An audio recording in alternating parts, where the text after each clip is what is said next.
नमस्कार दोस्तों। आज मैं फिर आपके सामने कुछ ज्ञान की बातें लेके आया हूं और आपने पूरे बुद्धि और विवेक लगा के इन बातों को समझना है। और मुझे बहुत खुशी हो रही है कि आप लोग की जो विवेक है, आप लोग का जो विवेक है वो आगे से आगे बढ़ता ही जा रहा है। क्योंकि आप लोग की जो मेल्स आती हैं मुझे, और क्या प्यारे आप सवाल जवाब करते हो, उसमें बहुत अच्छा लगता है कि आपकी जो विवेक का लेवल है वो आगे से आगे बढ़ता ही जा रहा है और आप आगे से आगे उन चीज़ों को खोजने की यात्रा कर रहे हो जो आम इंसान के बस की बात नहीं है। बहुत अच्छी बात है कि आप उन चीज़ों को समझने की कोशिश कर रहे हो जो बड़े बड़े संत, जो यहाँ पे स्वयंभू संत बने बैठे हैं, वो भी उस लेवल को प्राप्त नहीं कर पाए। बहुत खुशी की बात है दोस्तों। मुझे लगता है ये ऑडियोज बनाना मेरा सफल हो रहा है। बहुत बहुत मेरा दिल खुश होता है जब कोई भी ऐसे ऐसे सवाल पूछता है जो एक आम इंसान पूछ ही नहीं सकता, सोच ही नहीं सकता। इसका मतलब कि आप लोग की जो विवेक की शक्ति है वो बढ़ रही है। बहुत खुशी होती है दोस्तों, क्योंकि एक विवेक ही है जो आपको हर जगह बचाएगा। क्योंकि कबीर साहब कहते हैं, लुट गया रे व्यापारी परख बिना। अगर आप परख नहीं करोगे, कहीं सब्जी मंडी में चले गए, कहीं फलों की मंडी में चले गए और आपने परख नहीं करी, तो आपको घटिया माल मिल जाएगा। क्योंकि वहां पे अच्छे और घटिया दोनों तरह के माल बिकते हैं। रेट में फर्क होता है। अगर आपने परख नहीं करी तो आपको कोई भी घटिया माल पकड़ा सकता है और आप उसको लेके घर चले जाओगे और वो बदली नहीं होता है, वापस बदला नहीं जाएगा। इसी तरह जो आपको ये जन्म मिला है, अगर आपने पूरा विवेक नहीं लगाया इसमें, तो आप इस जन्म को एक तरह से खो दोगे। इसलिए मैं हमेशा अरदास करता हूं कि अपने विवेक को हमेशा काम पे लगाए रखो। मेरी ऑडियोज बार बार सुनो और हर बार आपको कुछ ना कुछ इसमें नई चीज मिलेगी। आपका विवेक कुछ ना कुछ ऐसी नई चीज पकड़ेगा जो आप पिछली बार में नहीं पकड़ पाए होगे। इसीलिए मैं कहता हूं, बार बार अभ्यास ते जड़मत होत सुजान, रसरी आवत जातते सिलते पड़े निशान। आप उन चीजों को जरूर समझ पाओगे, जरूर पकड़ोगे जो मैं बताने की कोशिश कर रहा हूं।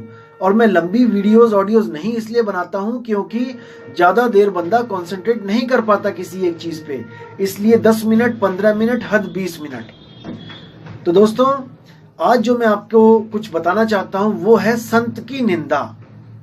आखिर क्या होती है संत की निंदा और उसका परिणाम क्या होता है, मैं आपको आज ये सब क्लियर करने जा रहा हूं। आपने बड़े विवेक से, ध्यान से इनको परखना है कि मैं क्या बोल रहा हूं, सच बोल रहा हूं कि झूठ बोल रहा हूं। तो आइए शुरू करते हैं दोस्तों।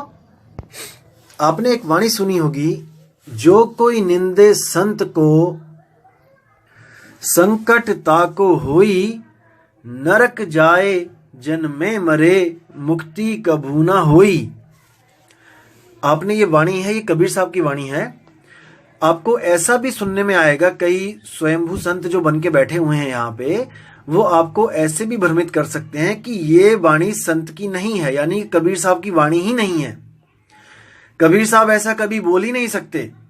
ये जरूर उन पाखंडी संतों की है जो कबीर साहब के बाद आए और उन्होंने वाणी में मिलावट करी। अब उनकी बुद्धि देखिए दोस्तों, उनका लेवल देखिएगा आप कि कैसी बुद्धि वो लेके बैठे हैं और दुनिया को समझा रहे हैं। अब इस वाणी को आप परख करिए।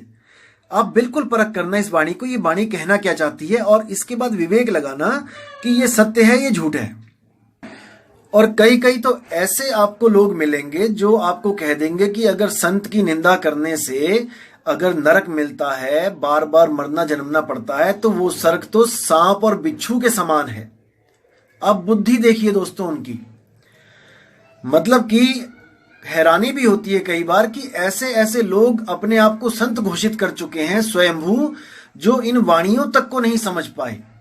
तो आज मैं आपको हर चीज क्लियर करूंगा दोस्तों कि ये वाणी क्या कह रही है। और भी कई ग्रंथ हैं जिनमें संतों की जो निंदा है उसको क्या क्या बोल के बताया गया है, मैं वो भी आज आपको क्लियर करूंगा। तो दोस्तों, पहले तो आपको बता दूं कि संत कभी भी किसी को कोई श्राप नहीं देते, कभी पलट के वार नहीं करते, कभी किसी को बद्दुआ नहीं देते। संत तो अमृत होते हैं।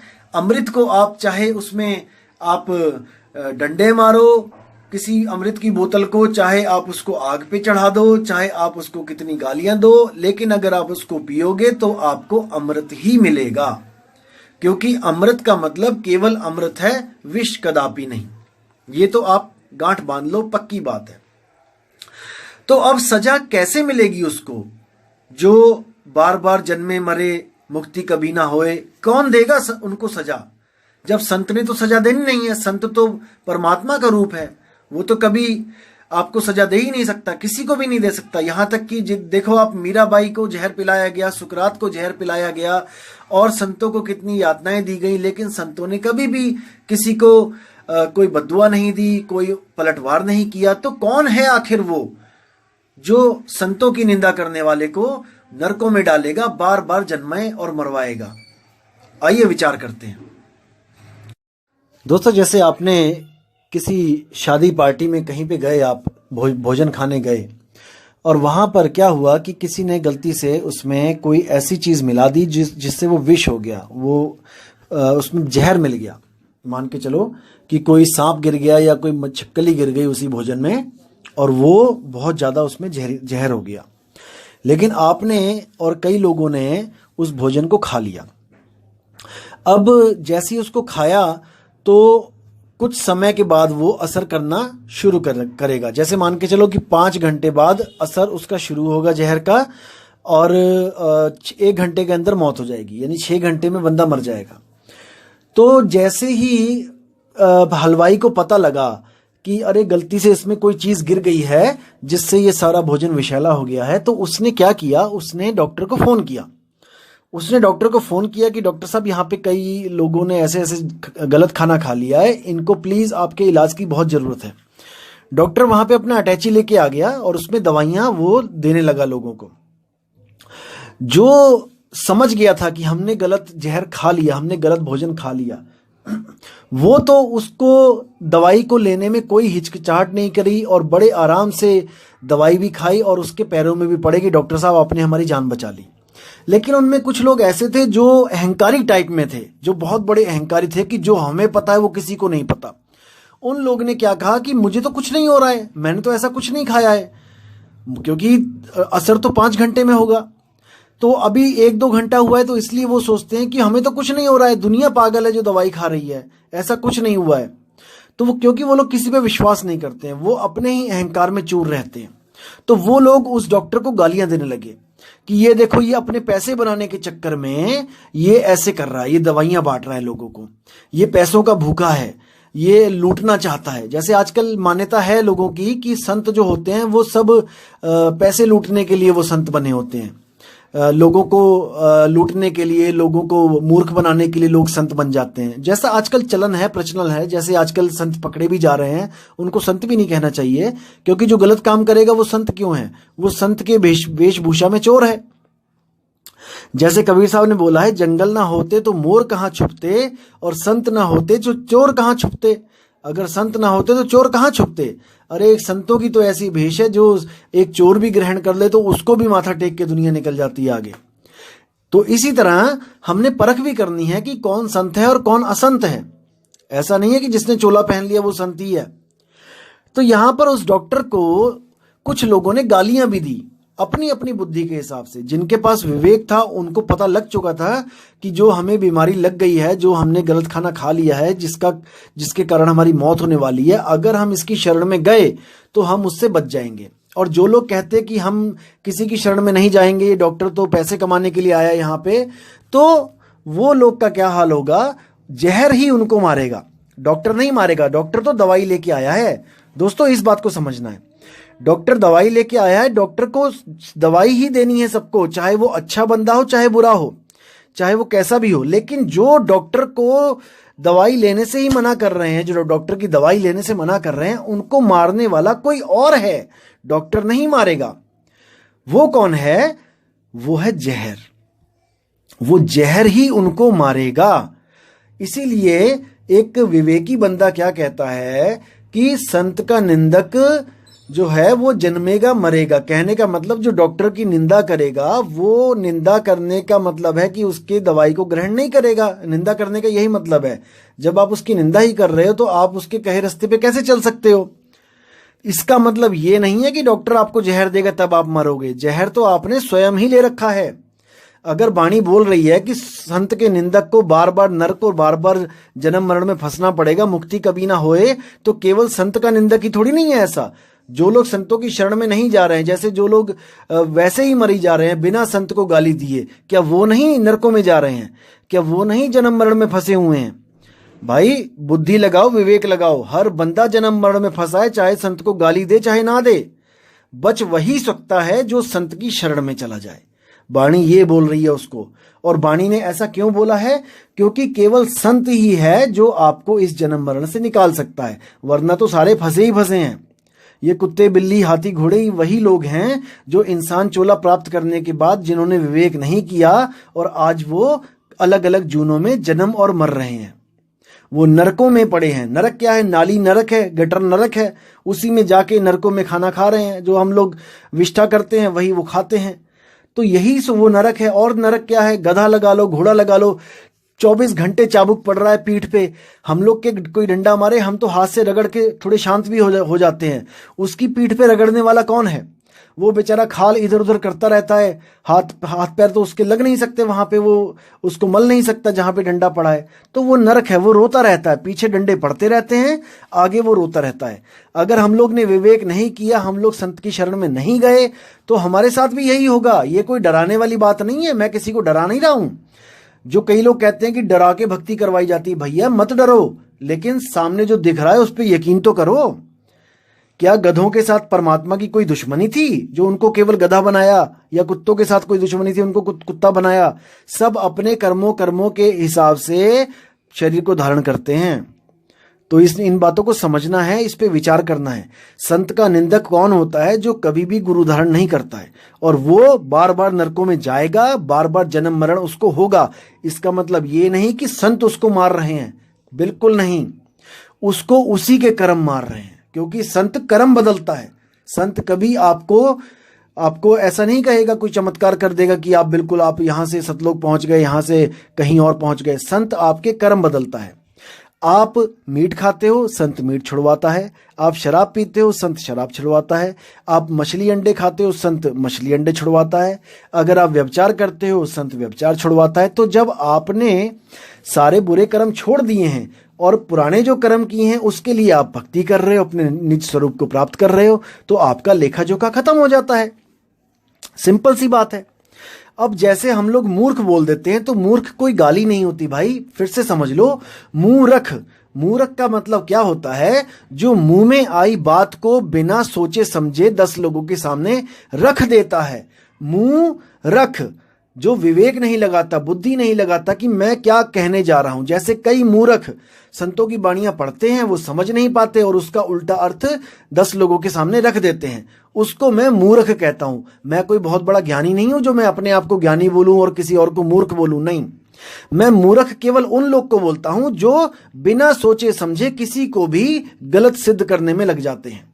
जैसे कई मूर्ख ऐसे भी हैं जो कबीर साहब को, नानक साहब को भी मूर्ख कहने में परहेज नहीं करते, उनको भी अज्ञानी बोलने में परहेज नहीं करते। तो मैं स्पेशल उन लोग को बोलता हूं मूर्ख, यानी जो मुंह में आ गया वो बक दिया, बिना विवेक किए, बिना सोचे समझे कि क्या वो लोग ऐसे हो सकते हैं कि उनको ज्ञान नहीं है। जो सारी दुनिया को रास्ता दिखा के गए, क्या वो लोग ऐसे हो सकते हैं कि वो भटक जाएं रास्ते से? तो ऐसे लोगों को मैं मूर्ख बोलता हूं। आप बिल्कुल माइंड ना करें कि मैं किसी को गाली दे रहा हूं। और जो लोग बोलते हैं कि कबीर पंथ के जो आगे गुरु आए हैं कबीर पंथ में, उन्होंने वाणियों में मिलावट करी है, तो उनके लिए मैं एक बहुत अच्छी वाणी लेके आया हूं बाबा नानक की। इससे आपको पता लग जाएगा कि हर संत ने बोला है कि संत का निंदक नरकों में जाता है। देखिए वाणी क्या कहती है। नानक संत भावै ता ओई भी गति पाही। मतलब कि अगर किसी संत को आप भा जाते हो या आपको कोई संत भा जाता है, तो आप भी उस संत की गति तक पहुंच सकते हो जहां तक वो संत पहुंचा हुआ है। संत का निंदक महाअत्ताई, अत्ताई होता है जो बुरे कामों की हद कर देता है, जो यानी कि संत का निंदक महाअत्याई, महाबुरे कर्मों का लेखा उसके सिर पे चढ़ जाता है। कैसे चढ़ जाता है? जब वो मुक्ति प्राप्त नहीं करेगा तो सारे जितने भी हैं अपने कर्म, उसका लेखा जोखा उसको देना पड़ेगा, तो वो अत्ताई हो गया। संत का निंदक खिन टिकन न पाई, यानी कि संत का निंदक एक पल भी उस परम शांति को प्राप्त नहीं कर सकता, वो जन्म मरण में फंसा ही रहेगा। संत का निंदक महाहत्यारा, अब उस संत के निंदक को महाहत्याओं का पाप लगेगा। कैसे भाई? जब वो 84 में जाएगा तो कुत्ता बनेगा बिल्ली को मारेगा, बिल्ली बनेगा चूहे को मारेगा, शेर बनेगा हिरणों को मारेगा, तो महाहत्याएं उसको लगेंगी, उसका कर्म उसको छोड़ेगा नहीं। संत का निंदक परमेश्वर मारा, यानी कि संत के निंदक को परमेश्वर के द्वारा भी इसमें बोला गया है कि मरण जन्म लगा रहेगा, परमेश्वर भी उसकी मदद नहीं कर सकता, क्योंकि परमेश्वर ने ही तो संत को भेजा था कि जीवों को बचा लो, जीवों को पार करो, उनको नाम दो, यहां से मुक्त करो, और उसी की निंदा कर दी तो भाई दूसरा कोई ऑप्शन ही नहीं है। अब आगे कहते हैं संत का निंदक राजते हीन, यानी कि बहुत बड़े बड़े राजा जो संतों की शरण में ना जाने के कारण अगले जन्म में भिखारी बन जाते हैं। संत का निंदक दुखिया और दीन, वही बात आ गई कि बहुत दुखी हैं, बहुत दीन हो जाते हैं, बहुत भिखारी बन के भटकते हैं। संत के निंदक को सर्व रोग, संत के निंदक को सर्व रोग मतलब ये नहीं कि उसको टीबी हो गया, हैजा हो गया, सर्व रोग मतलब कि जन्म मरण, क्योंकि जन्म मरण है, शरीर है तो हर रोग लगेगा ही लगेगा। संत के निंदक को सदा वियोग, यानी कि वो कभी भी एकाकार नहीं हो सकता परमात्मा के साथ, वो हमेशा वियोग यानी कि अलग ही रहेगा। संत की निंदा दोख माही दोख, यानी कि दोख यानी पाप, कि पापों में बड़ा पाप, वो संत की निंदा है। नानक संत भावै ता उसका भी होई मोख, जिसको संत भा जाते हैं, जो संत के कहे अपने जीवन को ढाल लेते हैं, उनका भी मोक्ष, क्योंकि संत का मोक्ष तो पक्का ही है, और उसका भी मोक्ष हो जाता है जो संतों की शरण में चले जाते हैं। संत का दोखी सदा अपवित्र, यानी कि संत का जो दोखी है वो हमेशा अपवित्र रहेगा, वो पवित्रों की गिनती में आ ही नहीं सकता। संत का दोखी किसी का नहीं मित्र, वो किसी का मित्र भी नहीं रहेगा। संत के दोषी को डान लागे, डान यानी डन, जैसे कोई जिसे जुर्माना बोल देते हैं, डन। संत के दोखी को सब त्यागे, उसके साथ कोई भी नहीं रहता, सब उसको त्याग देते हैं, जैसे अंत समय में सब त्याग देते हैं। लेकिन अगर संत होगा तो अंत समय में भी शब्द हमेशा उसका साथ देगा जो संतों के द्वारा दिया जाता है, जिसको हम राम बोल देते हैं। जैसे बोला गया है, सेवा को दो ही भले, एक संत एक राम, राम है दाता मुक्ति का, संत जपावे नाम। संतों का काम होता है राम के साथ जोड़ना, और राम आपके साथ सदा रहेगा, ऐसा कोई समय नहीं होगा जहां राम आपको कभी छोड़ दे। संत का दोखी महा अहंकारी, जो अहंकारी होंगे महा अहंकारी, वही संत के दोखी होंगे। जो दीन होगा, जो विवेकी होगा, वो संतों से प्रेम करेगा। संत का दोखी सदा विकारी, हर तरह के विकार उस बंदे में होंगे जो संतों की निंदा करेगा। संत का दोखी जन्मे मरै, संत का दुखना सुख ते टरै, यानी उसको कभी भी सुख सपने में नहीं मिल सकता जो संतों को दुखी करेगा। संत के दोखी को नाही ठाओ, नानक संत भावे ता लय मिलाई, यानी कि जो उस संत को अगर कोई भा गया तो समझ लो कि वो उसको उस परमात्मा से मिलाएगा, वो पक्का मिला देगा। लेकिन जो संतों की निंदा करेगा भाई, वो तो जन्मेगा मरेगा, नरकों में जाएगा, इसमें कोई दो राय नहीं है, और उसके अपने कर्म उसको नरकों में लेके जाएंगे, ना कि संत। संत के पास तो केवल क्षमा ही होती है। संतों को कोई गले से गला भी काट दे संतों का, तब भी वो उसके लिए अरदास ही करेंगे। जैसे ईसा मसीह को जब चढ़ाया गया था सूली पे, तब भी उसने यही बोला था कि हे परमात्मा, इनको नहीं पता कि ये क्या कर रहे हैं, इनके पापों को क्षमा करना। तो इन बातों को दोस्तों विवेक में रखना है। विवेक आपके पास जो है वही आपका सच्चा साथी है, अन्यथा आपका कोई साथी नहीं है, सब आपको भरमाने में ही लगे रहेंगे। अपने विवेक पे भरोसा करना सीखो और इस दुविधा से निकलो कि आप बिना किसी के कोई डिसीजन नहीं ले सकते। आप ले सकते हो दोस्तों, आप ले सकते हो, बस कोई ऐसा मिले जो आपको विवेक देता रहे, और आप उस विवेक के साथ अपना विवेक मैच करके उसकी भी सत्यता को आप प्रमाणित करते रहो, समझते रहो कि वो सच बोल रहा है या झूठ। और अगर वो सच बोल रहा है तो आप अपने विवेक को उस लेवल तक पहुंचाओ और उसके साथ मिल जाओ। मैं ये नहीं कह रहा कि मेरे साथ मिल जाओ, कोई भी विवेकी मिलता है आपको जो हमसे भी आगे की अगर कोई बात करता है तो आप बेशक आगे चले जाओ, लेकिन पीछे मत जाना, पीछे बिल्कुल मत जाना, क्योंकि फिर कोई फायदा ही नहीं आपका आगे बढ़ने का अगर आप दोबारा वापस बैठ जाओगे तो। हाँ, अगर इस ज्ञान से आगे आपको कहीं भी इस दुनिया में ज्ञान मिलता है तो कोई बंधन नहीं है दोस्तों, कोई बेड़ियां नहीं डली हैं, आप तत्काल ही गुरु को त्याग सकते हो और अगला गुरु धारण कर सकते हो। इसमें गुरु कभी आपसे नाराज भी नहीं होगा, क्योंकि याद रखना दोस्तों, 10वीं पार करने के बाद जो गुरु 10वीं तक पढ़ाते हैं वो कभी नहीं चाहते कि आप उन्हीं के स्कूल में रहो, अटके रहो, नहीं। वो आपको कॉन्ग्रेचुलेशंस करते हैं कि आपने 10वीं कंप्लीट कर ली, अब आप आगे किसी और स्कूल में एडमिशन लो, आप 11वीं और 12वीं करो। तो इस तरह जो सच्चा गुरु होता है वो कभी आपको बंधन में नहीं डालेगा कि आप केवल यहां रहो। तो दोस्तों, आज का ज्ञान मैं यही समाप्त करता हूं और अगले ऑडियो में मैं आपको कुछ वाणियां ऐसी लेके आऊंगा जिससे आपके भ्रम के पर्दे हमेशा के लिए खुल जाएंगे और आपको एक नई राह दिखाई देगी जो आज तक हमें किसी ने नहीं बताई थी। तो दोस्तों, उम्मीद करता हूं आपको ऑडियो अच्छा लगा होगा और आपने इसको बहुत मन लगा के सुना भी होगा, और आगे से आगे अपने जो घनिष्ठ मित्र हैं, अपने जो विवेकी, अपने जो साथी हैं, अपने रिश्तेदार हैं, आप उनको भी ये शेयर करते रहिए, क्योंकि पता नहीं कौन सी आत्मा कहाँ पर उस परमात्मा के लिए तड़प के बैठी है और उसको कोई रास्ता नहीं मिल पा रहा है, और अगर मिल भी रहे हैं तो अधूरे रास्ते मिल रहे हैं जो वहां तक पहुंचते नहीं हैं। तो दोस्तों, अगर आप ये शेयर करोगे तो आपको भी इसका लाभ होगा, परमात्मा आप पर भी पूरी दया रखेगा, क्योंकि आप जरिया बन जाते हो सच्चे मार्ग तक किसी को पहुंचाने का। तो दोस्तों, उम्मीद करता हूं आपको सब विवेक से हर चीज समझ में आ रही है, और कोई भी सवाल होता है आप मुझे मेल कीजिए, आपका जरूर उत्तर दिया जाएगा। ऐसी कोई सवाल नहीं जिसका उत्तर संतों के पास नहीं होता। हमारे जो गुरुजी महाराज हैं, ऐसा कोई सवाल का जवाब नहीं जो उनके पास नहीं है। तो दोस्तों, अब विदा चाहूंगा और आपसे उम्मीद करूंगा कि आप हमेशा मेरी वीडियो जो ऑडियो में बना रहा हूं इसको बार बार सुनें और इसको विवेक के द्वारा अपने अंतरात्मा तक पहुंचाएं। तो विदा चाहूंगा दोस्तों। जय गुरु बंदी छोड़ कबीर साहिब, जय गुरु बंदी छोड़ मदन साहिब, जय जय गुरु बंदी छोड़ वैराग साहिब जी की सदा ही जय हो। साहिब बंदगी सतनाम। नमस्कार दोस्तों,